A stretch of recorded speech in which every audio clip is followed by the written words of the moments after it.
Hello, my elementary colleagues. All right, I forgot about this section. People get real stressed out right off the bat in the course because they got to solve these problems and they're under time. You guys did an awesome job, and I'm glad you persevered, and I love your comments. This class is going to be hilarious. Okay, let's just skip to 4, 5, and 6 because I think most people are going to be okay with 1, 2, and 3, it looks like when I read the comments. So, number 4 was about Simon and Ramon, and it was the marbles, and it's in the ratio 3 to 5. And then they said Simon had 42 marbles, and then it didn't specify Ramon's. And what happened? Oh, and then they increased it. So here's the thing about ratios. Ratios are like fractions. And they can be equal to each other. So think about the concept of a half. I could make an infinite amount of examples that make a half. 2/4, 3/6, 5/10, 25/50. Like I can keep doing that forever.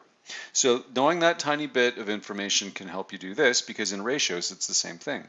So if I have Simon or Simone, no, Simon to Ramon 3 to 5, and then Simon to Ramon 42 to, I'll call it R, they are equal. So look, now I put it into fraction form, and it doesn't matter which one goes on top as long as you're consistent, and they are equal to each other. And then what that creates is cross multiplication. If I just cross multiply this, I can solve for Ramon. So here, that's why I got 3R, and then 5 times 42 is 210, and divide by 3, you get 70. And then bam, now I know that the ratio is 42 to 70, but then it said Simon adds 8 more marbles. I'm like, okay, well, 42 and 8 is 50, so now it's 50 to 70, which I can reduce down to 5 to 7. Done. Not too bad. Just have a little bit of knowledge about ratios and that they're equivalent, and that by putting them equal to each other, you can cross multiply to solve.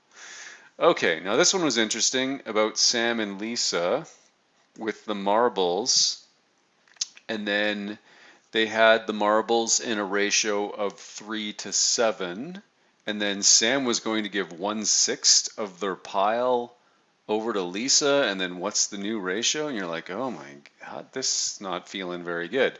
So here's what I do, and what you should do, and what all students should do. Draw pictures. I have to see it visually. Either I have to visualize it in my head or I have to put it on paper. And when I put it on paper, it's less brain power. So I always liken it to I love detective shows, crime dramas, things like that. Every time you always see the cop or the detective solving something, you ever see they got the big board there and they got all the clues and the criminals and all these lines drawn to things like that. That's what this is like to me. It's like I need to see it on the big board so that I can get all the clues and so that I can think about it. So one of the biggest things with problem solving is organization, is putting things down. Students will come to me and they're like, I don't know what to do. I didn't get anything. I'm like, did you at least draw the picture? Did you draw this out? No. I'm like, well, you haven't done anything. Like, at least put down the clues. Then you can do the thinking. So I just drew. So I'm like, okay, let me draw 3 marbles. I'll even color them. Sam to Lisa. And then here's right away what I thought. I'm like, I have to lose 1/6 of 3 marbles? Like, that's like a half a marble. Wait a minute. What would be easier if I turned these 3 marbles into 6 marbles? Because that's really easy to do. I can just double it. But why did I do that? Well, because from the previous question, my little bit of knowledge about ratios is like, oh, just like my fraction example, like 1/2 is 2/4, 3/6, 5/10, whatever. I could keep doing that till I get something convenient. I can do that with ratios. So that's what I did. I took Sam's 3 marbles and made them into 6 marbles. I just doubled it. But of course, you have to double Lisa's amount. So she has 7. Well, now she's got 14. That's totally the same ratio. 3 to 7 is 6 to 14. It's just twice as big. It's the same. Okay, it's the same as like my fraction example that I referenced. Now that makes sense to me because that says that would be easier with 6 marbles. Now, to take 1/6 of 6 is 1. That's easy.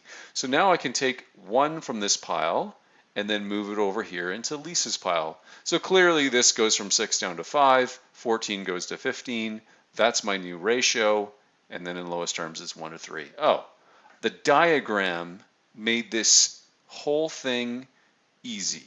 It revealed the problem to me. Otherwise, I'm like, what the 1, 6, 3 sevenths? Like, this is just weird. And how do you do that?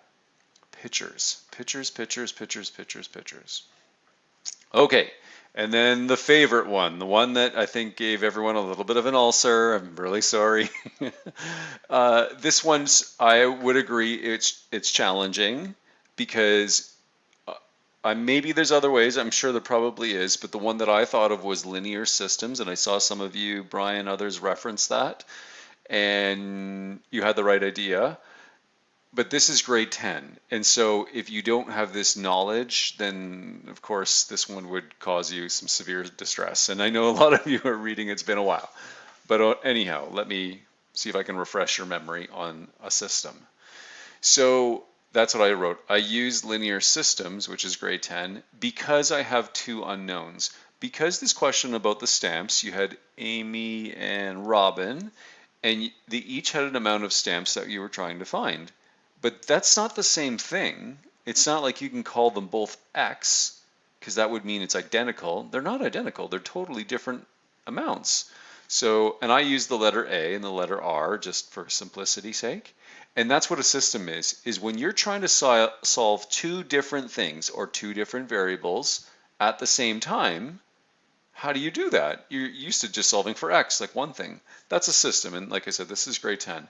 And what that means is I need two equations with my two letters, A and R, and then I can figure this out and I can remind you how to do that. But here's what I did.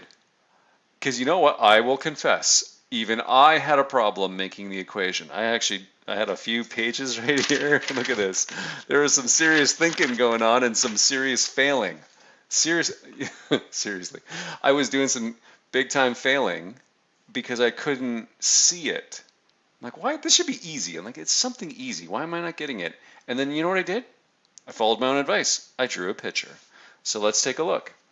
So a picture really helps. That's what I wrote here. So I know that Amy's got a lot of stamps apparently. She's hogging the stamps.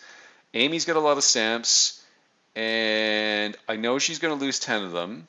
And then they're going to go over here to Robin. Now, Robin, I don't know how many stamps she has, but I obviously made this bar smaller because she's got like less. And then it was saying that when Amy gives over her 10 to Robin, so she's going to lose 10, she's going to gain 10, then Amy will have 4 times as much as Robin after that exchange. I'm like, okay, so Amy's got a lot. So what I need is an equation. I need to make this equal, because equations let me solve stuff. And I have to put a 4 here because Robin has got the lesser amount. You need to quadruple her amount to be equal to Amy, who has 4 times as much. Right? It's like if I'm 20 years old and you're 80 years old, yeah, you're 4 times older than me, but then I have to times my age by 4 to make your 80. Okay, so if that makes sense, hopefully. So then this is what I wrote. This is Amy's initial amount. This is Robin's initial amount. I don't know what it is. I'm figuring it out. I know that this scenario is happening, the minus 10, the plus 10, and then in brackets, because I have to add this 10 on to Robin to then be 4 times bigger. That's an important key to this question. And I wrote that down. Sorry about my writing's a little sloppy. It used to be awesome, but now it's not good. Amy has 4 times as much as Robin after receiving 10 stamps. Robin has much less, and I can't even read my writing, times 4 to get equal to Amy. Okay, you get like I said, you gotta multiply by 4. So then here's my equation. A minus 10, there it is, A minus 10, 4 times R plus 10 in brackets, because that scenario would go together. And then it's just basic stuff from there. That would be 4R plus 40. I moved the 4R over here, and that's why I went to minus, because it was adding. And this minus 10 goes over to here. That would make plus 10. That's why I did 50. And now that's equation 1. I'm like, okay, I did that once. I can do it 2 times. So then I did it for the other scenario. Amy's initial amount minus 20. She's going to give 20 stamps away. And then Robin will absorb those 20, and then it was triple. Amy would be triple Robin, but I got to multiply Robin times 3 to make them equal. I'm like, okay, I did the exact same thing again. So there it is. A minus 20 equals 3 times R plus 20. That's 3R plus 60. I just shuffled it around. I'm not going to talk about that. And there's the second equation. And then here's the system just as a reminder. I take equation 1 and equation 2. There they are right there. I stack them over top of one another, the A's, the R's, and the numbers. And then what you do, there's a couple of ways to do this, but the easiest way is called elimination, meaning you could add this stuff up or subtract it.